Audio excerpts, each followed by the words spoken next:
புத்திரான் பௌத்ரான் சகிம்ஸ்ததா ஸ்வசுரான் சுக்ருதச்சைவ சேனையோர் உபயோர் அப்படின்னு உறவினர்களையும் நண்பர்களையும் குருமார்களையும் பெரியோர்களையும் பார்த்தான். இவங்களை எடுத்து சண்டை போடுறதா முடியாது.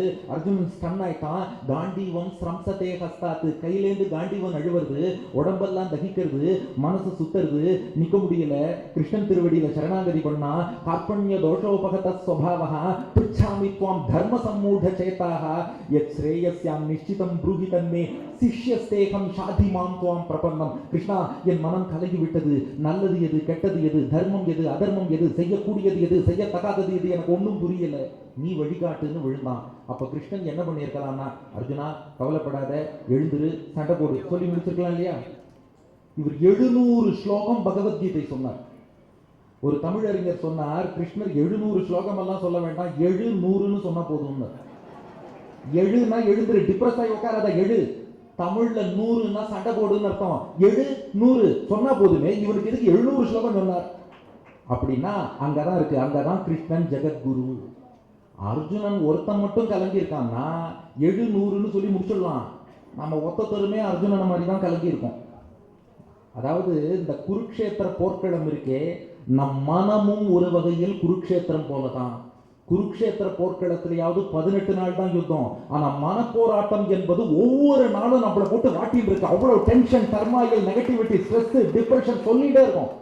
அதனாலதான் இன்னைக்கு எவ்வளவு வியாதி, பிபில இருந்து ஆரம்பிச்சு கொலஸ்ட்ரால், சுகர், அது இதுன்னு 1000 வியாதி சொல்றோம். நம்ம மனசு ஒரு குருக்ஷேத்திரம். நம் மனம் என்னும் குருக்ஷேத்திரத்துல அன்றாடம் போர் நடக்கிறது. 7 அக்ஷௌகிணி பாண்டவ சேனை நம்முடைய நல்லெண்ணங்கள், 11 அக்ஷௌகிணி கௌரவ சேனை தீய எண்ணங்கள். இங்கேயும் நல்லதை விட கெட்டதுதான் ஜாஸ்தியா இருக்கு. 7 அக்ஷௌகிணி பாண்டவ சேனை நல்லெண்ணங்களுக்கும் 11 அக்ஷௌகிணி கௌரவ சேனை தீய எண்ணங்களுக்கும் நடுவுல மனசுங்கிற குருக்ஷேத்திரத்துல போராட்டம். இந்த ஜீவாத்மா தான் அர்ஜுனன். நாம ஒத்தொத்தரும் அர்ஜுனன். என்ன செய்வது? அர்ஜுனனுக்கு என்ன கவலை? அன்பு காட்டி துரியோதனன் பக்கம் போறதா, இல்ல தர்மத்துக்காக பாண்டவர் பக்கம் நிக்கிறதா? அதே போலதான் பற்றினாலே தப்பான வழியில போறதா, அல்லது மனசாட்சி தடுக்கிறதேன்னு தர்மத்தின் வழியில போறதா? குழம்பி நிக்கிறோம். அப்போ உலகத்துக்கே வழிகாட்டத்தான் ஜெகத்குரு ஆகிய கிருஷ்ணன் வந்து வெறும் 700 சொன்னா போதாது, 700 ஸ்லோகம் பகவத்கீதை சொன்னால்தான் இவர்களுக்கு தெளிவு பிறக்கும். சரி, ஐபிஎஸ் சொன்னீங்க. ஆமா, பகவத்கீதையோட சாரமே ஐபிஎஸ் தான். எப்படின்னு கேட்கிறீங்களா? பகவத்கீதையில 3 விஷயம் கிருஷ்ணன் சொன்னான். ஐடென்டிட்டி, நீ யாருன்னு உன்னோட ஐடென்டிட்டியை தெரிஞ்சுக்கோ. பி, பர்ஃபார்மன்ஸ், உன் கடமையை பலனை எதிர்பார்க்காமல் சரியா செய். எஸ், சரண்டர், என்கிட்ட சரணாகதி பண்ணு. Identity, performance, surrender, IPS. இதான் பகவத்கீதை. ஐடென்டிட்டி, நீ யாரும் தெரிஞ்சுக்கோ. நீ உடம்போட உன்னை ஐடென்டிஃபை பண்ணா உனக்கு பிரச்சனை வரும். வாழ்க்கையில் பாருங்கள், ரொம்ப பிராக்டிக்கலான சொல்யூஷன். நாம் இந்த உடம்புன்னு நினைக்கிற வரைக்கும் நமக்கு பிரச்சனை தான். நான் இந்த உடம்பு இல்ல ஆத்மான்னு புரிந்து கொண்டால் வாழ்க்கையில பிரச்சனை இல்லை. உன்னை அறிந்தால், நீ உன்னை அறிந்தால் உலகத்தில் போராடலாம்.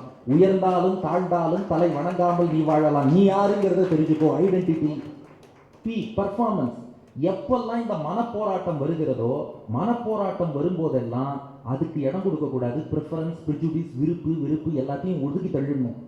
இந்த இடத்துல என் கடமை என்ன, இறைவன் எனக்கு விதித்த கடமை என்ன, பலன்களை பற்றி வைக்காத. கிருஷ்ணன் சொல்றான், எந்த வேலையை செய்யும் போதும் நடுவில் இன்ப துன்பங்கள் வரும், லாப நஷ்டம் வரும், வெற்றி தோல்வி வரும், பொருட்படுத்தாத. பர்ஃபார்மன்ஸ், உன் கடமையை மட்டும் செய்து கொண்டே வா, மிச்சத்தை இறைவன் பார்த்துக் கொள்வான். உள்ளதை சொல்லி நல்லதை செய்து வருவது வரட்டும் என்று இருப்போம். கண்ணீர் எல்லாம் புன்னகையாகும், கடமையின் வழியை நின்று இருப்போம். பர்ஃபார்மன்ஸ், உன் கடமையை செய்யும். 3வது சரண்டர். ஐடென்டிட்டியை புரிந்து கொண்டோம், கடமை பர்ஃபார்மன்ஸ்னு செஞ்சோம். கடைசியா என்னப்பா வழின்னா கிருஷ்ணன் முடிக்கிறான். சர்வ தர்மான் பரித்யஜ்ய மாமேகம் சரணம் ரஜ அகம் துவா சர்வ பாப்பேபியோ மோக்ஷயிஷ்யாமி மா சுதஹ. இறைவன் நான் ஒருத்தன் இருக்கேன், ஏன்டா கவலைப்படுற? எல்லா பாரத்தையும் என் திருவடியில போட்டு என்கிட்ட சரணாகதி பண்ணு, நான் உன்னை காக்கிறேன் என்று சொன்னான். இப்படி ஐபிஎஸ்னு 3 பாயிண்ட் ஃபார்முலாவை நம்ம ஒத்தத்தருடைய மனத்திலும் நடக்கக்கூடிய மன போராட்டத்துக்கு யார் ஒருத்தன் பதில் சொன்னானோ, உலகத்துக்கே வழிகாட்டியதால் கிருஷ்ணன் வந்தே ஜெகத்குரு. உலகத்துக்கே அவன் தான் குரு. அது மட்டும் இல்ல, அவர் அன்னைக்கு குருவாய் இருந்து சொல்லிட்டு போனா போதாது. காலா காலத்துக்கும் இதை சொல்வதற்கு குருமார்கள் வேண்டும். அதனாலதான் பல குருமார்களை பகவான் உருவாக்கினார். இப்ப இருக்கிற ஆச்சாரியர் வரை இப்படிப்பட்ட பல பெரியோர்களை கிருஷ்ணன் ஏன் கொடுத்தான்னா, கீதையிலேயே சொல்லியிருக்கான், நான் இப்ப பகவத்கீதை சொல்லிட்டேன்னா நீ இந்த புத்தகத்தை படிச்சு தெரிஞ்சுக்காத, தத்வித்தி பிரணிபாத்தேன பரிப்ரஷ்னேன சேவையா உபதேக்ஷயந்தி தே ஞானம் ஞானினஹா தத்துவதரிசினஹா. நான் நிறைய குருமார்களை அனுப்புவேன், தத்துவதரிசிகளான அந்த குருமார்களை அணுகி நீ உபதேசம் வாங்கிக்கோன்னு அந்த குருவின் பெருமையை கீதையிலே கண்ணன் சொல்லியிருக்கான். இன்னொன்னு கிருஷ்ணனுக்கு தெரியும், நாமெல்லாம் அட்வைஸ் பண்ணா நமக்கு பிடிக்காது, யாருக்குமே அட்வைஸ் பண்ணா ஒத்துக்க மாட்டாங்க. கிருஷ்ணன் ரோல் மாடலா இருந்தான். தன்னுடைய குருவான சாந்திபனிக்கு கிருஷ்ணன் அப்படி தொண்டு செஞ்சிருக்கான். இது பாகவத புராணத்துல 10வது ஸ்கந்தத்துல 80வது அத்தியாயத்தின் முடிவுல வருது, குச்சேலர் சரித்திரத்துல வருது. குச்சேலர் வந்து கிருஷ்ணனை சந்திக்கிறார், எல்லாருக்கும் தெரியும் இல்லையா, அவள் கொண்டு வரார். அப்ப குச்சேலர் கிருஷ்ணன் விசாரிக்கிறான், அப்பா நண்பா ஞாபகம் இருக்கா, நம்ம குருகுலத்துல நம்ம குரு சாந்திபனிக்கு எல்லா பணிவிடை கொண்டு சுசுரூஷ பண்ணி பாடம் படிச்சோமே ஞாபகம் இருக்கான்னா. ஓ ஞாபகம் இருக்கேன்னார் குச்சேலர். அப்போ கிருஷ்ணன் ஒரு சம்பவத்தை சொல்கிறான். ஒரு நாள் ஞாபகம் இருக்கா, நம்ம குருவுக்காக காட்டில் இருந்து விறகு வெட்டி கொண்டு வரதுக்காக போனோம். திடீர்னு காட்டுல மழை வந்து விட்டது, ஒரே இருட்டு, மழை புயல் வெள்ளம், அதுல நாம எல்லோரும் சிக்கி கொண்டு விட்டோம். சின்ன பசங்க இரவு முழுவதும் ஒருவரை ஒருவர் கைகோத்து கொண்டு அந்த மழையிலேயே நின்று கொண்டிருந்தோம். அடுத்த நாள் காத்தால பொழுது விடியும் போதுதான் குரு சாந்திபனி குழந்தைகளை காணுமேன்னு தேடினார். அதுக்கப்புறம் காட்டை நோக்கி ஓடி வந்தார். காட்டுக்கு வந்து பார்த்தா அந்த வெள்ளத்தின் மத்தியில இந்த சிறுவர்கள்லாம் கைகளை பிடித்து கொண்டு நின்றார்களாம். அதுல அந்த சாந்திபனிக்காக இவங்க விறகு வெட்டியிருக்காங்க. கிருஷ்ணன் என்ன பண்ணானா, அச்சோ இந்த விறகு நனைஞ்சு போயிட்டா அதை அடுப்புல பயன்படுத்த முடியாதே, தன் வேஷ்டியை எடுத்து அந்த விறக மூடி வச்சிருந்தாங்க. கிருஷ்ணனும் குச்சேலரும் 2 பேருமா. இதை சாந்திபனி பார்த்தாராம், ஐயோ குழந்தைகளா, எனக்காக நீங்கள் இவ்வளவு பணிவிடை செஞ்சிருக்கீங்களா. சாந்திபனி தன்னுடைய வஸ்திரத்தால கிருஷ்ணனையும் குச்சேலரையும் அப்படியே கவர் பண்ணாராம். கிருஷ்ணன் சொல்றான், இன்னைக்கு நான் எல்லா கலைகளும் கற்று இவ்வளவு பெரிய நிலையில இருக்கேன்னா என்ன தெரியுமா காரணம், அந்த ஆச்சாரியன் சாந்திபனி அவர் வஸ்திரத்தை என் மேல போட்டாரே, எனக்கு எல்லா ஞானமும் வந்துருக்கு. யாரு, பகவான். அவர் நினைச்சா என்ன சொல்லலாம், நானா எல்லாம் படிச்சேன்னு சொல்லலாம். அவர் சொல்லல, எங்க குரு சாந்திபனி அந்த பணிவிடைய பார்த்து எனக்கு நன்னா பணிவிடை செஞ்சீங்கன்னு சொல்லி அவர் வஸ்திரத்தை தூக்கி என் மேல போட்டார். அதனாலதான் 64 நாள்ல 64 கலை கற்றேன்னா கிருஷ்ணன். நாம இன்னைக்கு ஏதோ ஒரு சப்ஜெக்ட் 2 சப்ஜெக்ட் படிக்கிறதுக்கே நமக்கு நாக்கு தள்ளுறது. அந்த காலத்துல கல்வினா ஆயக்கலைகள் 64ம் கற்க வேண்டும். அதை 64 நாள்ல கற்றான் கிருஷ்ணன். என்னென்ன கலைகள்னா வரிசை சொல்றான், அந்த பேராவது நமக்கு தெரியணும். நம்ம பாரத தேசத்தின் பாரம்பரியம் ஆயக்கலைகள் 64. அகர விலக்கணம், லிகிதம், கணிதம், வேதம், புராணம், வியாக்கரணம், நீதி சாஸ்திரம், ஜோதிட சாஸ்திரம், தர்மசாஸ்திரம், யோக சாஸ்திரம், மந்திர சாஸ்திரம், சகுன சாஸ்திரம், சிற்ப சாஸ்திரம், வைத்திய சாஸ்திரம், உருவ சாஸ்திரம், இதிகாசம், காவியம், அலங்காரம், மதுர பாடனம், நாடகம், நிருத்தம், சப்த பிரம்மம், வீணை, வேணு, மிருதங்கம், தாளம், அஸ்திர பரீட்சை, கஜ பரீட்சை, ரத பரீட்சை, அஸ்வ பரீட்சை, கனக பரீட்சை, ரத்ன பரீட்சை, பூமி பரீட்சை, சங்கிராம லட்சணம், மல்யுத்தம், ஆகருடனம், உச்சாடனம், வித்துவேடனம், மதன சாஸ்திரம், மோகனம், வசீகரணம், ரசவாதம், காந்தர்வவாதம், பைத்திலவாதம், கௌதுகவாதம், தாதுவாதம், காருடம், நட்டம், முட்டி, ஆகாய பிரவேசம், ஆகாய கமனம், பரகாய பிரவேசம், அதிரிசயம், இந்திரஜாலம், மகேந்திரஜாலம், அக்னித்தம்பம், ஜலத்தம்பம், வாயுத்தம்பம், வாக்குத்தம்பம், திட்டித்தம்பம், சுக்லத்தம்பம், கண்ணத்தம்பம், கட்கத்தம்பம், அவஸ்தை பிரயோகம். இவைதான் 64 கலை. இந்த 64யும் 64 நாளில் கற்றான் கிருஷ்ணன். காரணம் சொல்றான், எங்க ஆச்சாரியன் சாந்திபனியினுடைய அனுகிரகம். அப்போ ஒரு குருவின் அருள். கிருஷ்ணன் சொல்ற ஸ்லோகம் இதை ஆட்டோ பின்னாடி எழுதி வைக்கலாம், குரோர் அனுகிரகேணைவ புமான் பூர்ண பிரசாந்தையே. பாகவத ஸ்லோகம், குரோர் அனுகிரகேணைவ புமான் பூர்ண பிரசாந்தையே. குருவின் அருள் இருந்தால் அவன் வாழ்க்கையிலே முழுமை பெறுவான். சொல்லிட்டு போயிருக்கான் கிருஷ்ணன், அவன் தான் கிருஷ்ணன் வந்தே ஜெகத்குரு. அது மட்டும் இல்லை, இது கிருஷ்ணாவதாரம் மட்டும் இல்லை, ராமாவதாரம் இருக்கே, ராமாயணத்தின் சாரமே குருவின் பெருமை தான். அதாவது ராமாயணத்தின் வரலாறு எல்லாருக்கும் தெரியும். ஆனா அந்த ராமாயணத்துக்குள்ளே ஒரு உட்பொருள் இருக்குன்னு சொல்லி சுவாமி வேதாந்த தேசிகன் என்ற மகான் ஒரு 750 வருஷம் முன்னாடி ஒரு ஸ்லோகம் பாடியிருக்கார். தர்ப்போ தக்ர தசேந்திரியானன மனோ நக்தஞ்சராதிஷ்டிதே தேஹேஸ்மின் பவசிந்துனா பரிவிருதே தீனாம் தசாம் அஸ்திதா அத்யத்வே ஹனுமத் சமேன குருணா பிரக்ஷாபிதார்த்தப் புமான் லங்காருத்த விதேகராஜ தனயா நியாயேன லாலப்யதே. இதுக்கு என்ன அர்த்தம்னா, ராமபிரான் பரமாத்மா, சீத்தை ஒரு ஜீவாத்மாவின் ரோலை எடுத்துக்கிறார். சீத்தையை இலங்கையில சிறை வச்சது யாரு? ராவணன். ராவணன் தான் நம்ம மனசான். ராவணனுக்கு எத்தனை தலை? 10 தலை. மனசுக்கும் 10 தலை, 5 சென்ஸ் ஆர்கன், 5 மோட்டார் ஆர்கன், 5 ஞானேந்திரியம், 5 கர்மேந்திரியம், இத்தோடு கூடிய மனசு, அதுதான் 10 தலை ராவணன். அவன் சீதையை எங்க சிறை வச்சான்? இலங்கை என்பதுதான் இந்த சம்சார சாகரம், பிறவி சுழற்சி என்ற பிறவி பெருங்கடல். கடல் சூழ்ந்த இலங்கை இல்லையா, அதுதான் பிறவி பெருங்கடல். அதுல எந்த இடத்துல சிறை வச்சான்? அசோகவனம். அதுக்கு 9 வாசலாம். இந்த உடம்பு தான் அசோகவனம். ராமாயணத்துக்குள்ள எவ்வளவு பெரிய தத்துவம் இருக்கு பாருங்கள். ராமாயணத்தை அவசியம் குழந்தைகளுக்கு சொல்லி வைக்கணும், பெரிய விஷயம் இருக்கு உள்ள. சீதை என்ற இந்த ஜீவாத்மாவை ராமன்கிற பரமாத்மாட்டேந்து பிரித்து ராவணன் என்ற 10 புலன்களோடு கூடிய மனசானது உலகியல் வாழ்க்கைங்கிற இலங்கையில உடம்புங்கிற அசோகவனத்துக்குள்ள சிறை வச்சிருக்கு. இந்த ராவணன்கிற மனசை 3 குணங்கள் பாதிக்கும். என்ன குணம்? சத்வகுணம், ரஜோகுணம், தமோ குணம். சாந்தமா இருப்பது சத்வகுணம், அதான் விபீஷணன் அவனை துரத்தி விட்டான். இந்த ஆசை கோபத்தோடு இருப்பது ரஜோகுணம், அதுதான் சூர்பனகை, அவ சொன்னதெல்லாம் கேட்கறான். 3வது அறியாமை, தூக்கம், சோம்பல், தமோகுணம். யாரு? கும்பகர்ணன், அவனையும் பக்கத்துல வச்சிருக்கான். இந்த மனசு சத்துவகுணத்தை விரட்டி விட்டுட்டு ரஜோகுணம் தமோகுணத்தை பக்கத்துல வச்சுட்டு ஜீவாத்மாங்கிற சீதையை டார்ச்சர் பண்றது. இப்போ ஜீவாத்மாவை காக்க யார் வரணும்? பரமாத்மா. சீதையை காக்க யார் வரணும்? ராமன். ராமனா வந்தார், ஆஞ்சநேயரை தான் அனுப்பினார். அது போல ஜீவாத்மாவை காக்க பகவான் நேரா வரமாட்டார், ஆச்சாரியனை அனுப்புவார்.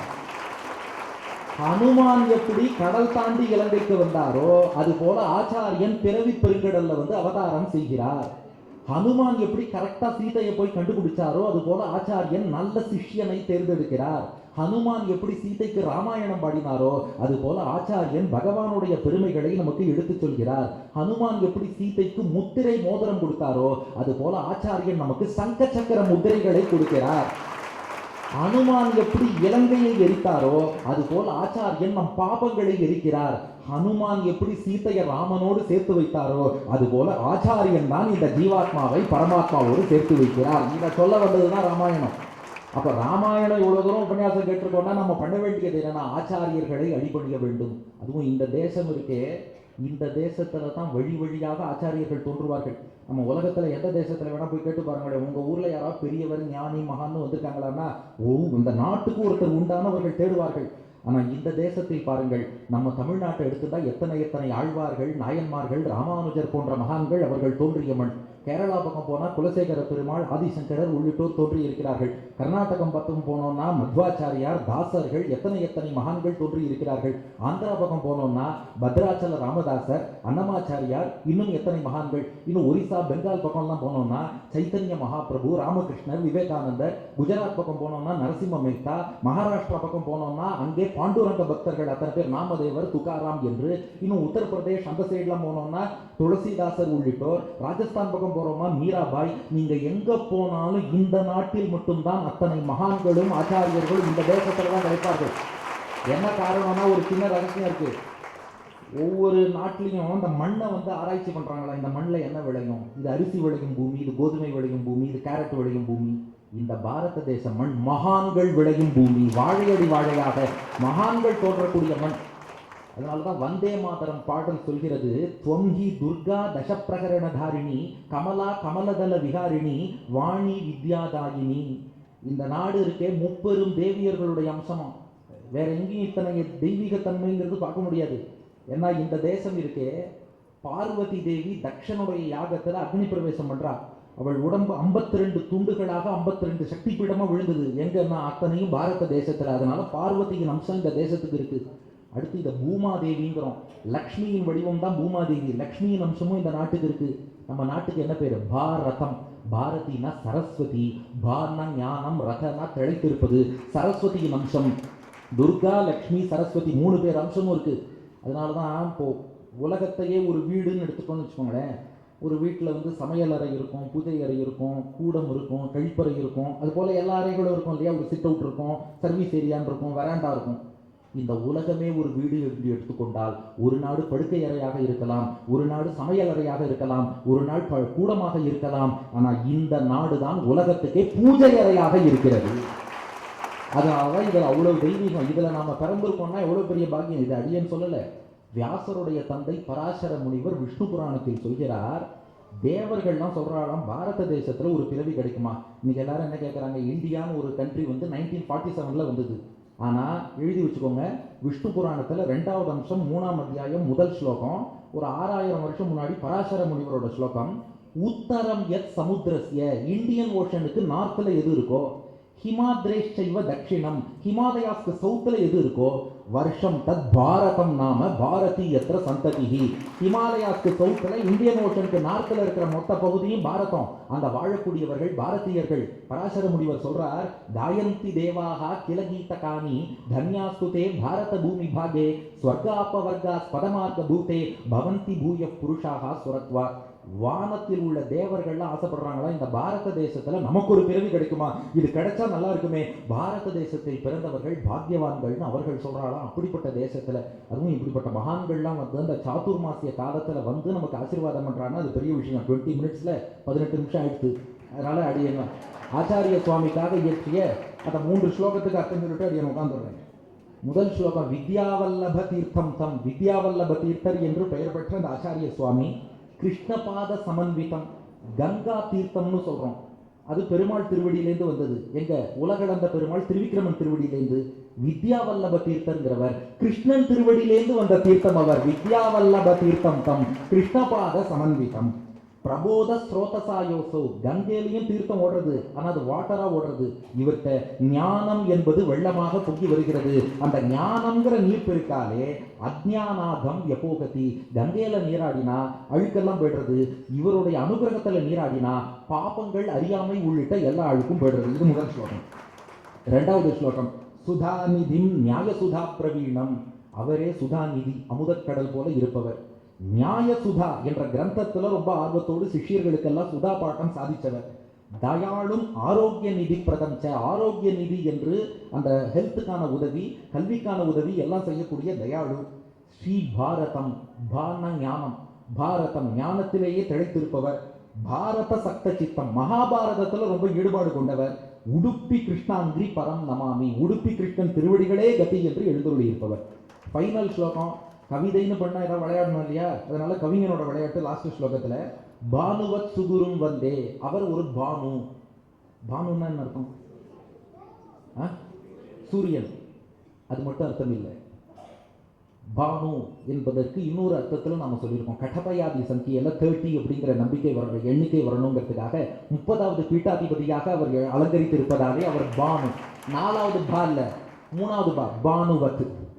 அடுத்து ஒண்ணு பண்ணியிருக்கோம், அது என்னன்னா பகவந்தம் சுபோதகம். அவர் பகவானாக இப்போது இருக்கிறார்.